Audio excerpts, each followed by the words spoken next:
It's a story that swept the nation. A Massachusetts mom accused of killing her 3 children. It's believed she was suffering from severe postpartum depression. As the mother of 3 is being arraigned across the state in Plymouth today via Zoom, Western Mass News reporter Reagan Locree getting answers from a local psychiatrist to help us better understand this type of illness. Lindsay Clancy, a Duxbury mother accused of killing her 2 young children and newborn last month, faced charges from her Boston hospital bed on Tuesday. The 32-year-old labor and delivery nurse appearing via Zoom at Plymouth District Court as she recovers from injuries suffered after jumping from a window at her home in Duxbury. Clancy faces charges of homicide, strangulation, and assault and battery with a deadly weapon. Her attorneys argue she was suffering from postpartum psychosis.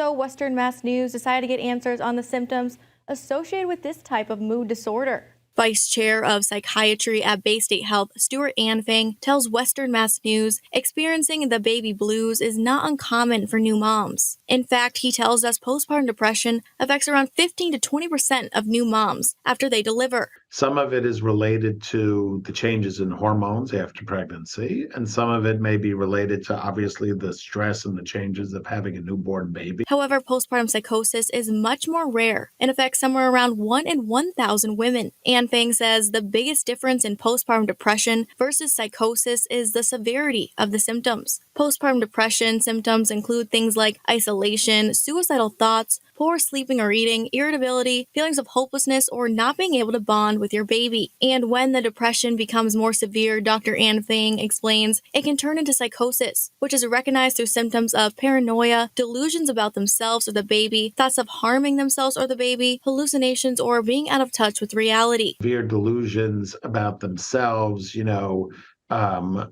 that they're going to be an unfit mother, or that something that they're doing is harming the baby, or that somebody wants to harm them. Certainly if people are hearing hallucinations, like hearing voices or seeing things that other people don't hear or see. Anfang tells us if untreated, psychosis can last several months to a year after the birth of a child, and it can also progressively get worse. He says treatments can have side effects, however, it's unlikely that the treatments themselves can lead to more severe psychosis or lead to a tragic event like the one we saw in Duxbury. But it sounds like that people recognized that she was in need because obviously she was getting some kind of treatment. Obviously, the interventions that were offered ended up not being helpful enough. Dr. Anfang adds, in most of the cases that turn tragic, patients never sought proper treatment. He says that can start with your primary care doctor or even your child's pediatrician. And there are state-funded programs that can help. For a link to those resources, head to our website, westernmassnews.com, and click on the blue As Seen on TV button. Reporting for Western Mass News, I'm Reagan Locree.